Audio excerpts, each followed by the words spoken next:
Thanks for checking out the N14 Injector. This particular injector is a remanufactured injector with a full 1-year warranty. It's going to come with all brand new O-rings as well as a fuel screen.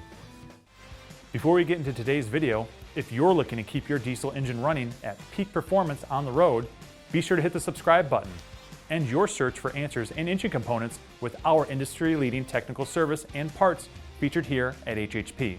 Also, be sure to check out highwayandheavyparts.com for our online resource library offering additional help for all major heavy-duty makes and models. Hit subscribe, get informed, get back on the road with America's trusted diesel engine parts supplier.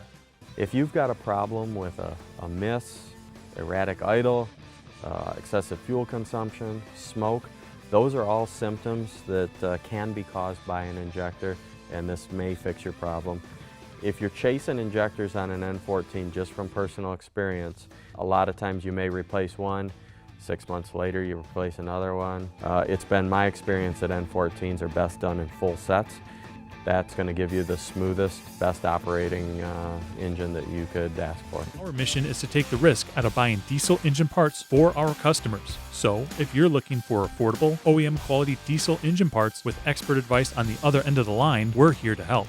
If you have any questions, you can call any of our ASC certified technicians at 844-447-1453, or you can chat with us online at highwayandheavyparts.com. Be sure to like this video and hit the subscribe button on YouTube, Facebook, and all our additional social media channels to stay up to date on all news and information from Highway and Heavy Parts. From diagnosis through delivery, we will be there.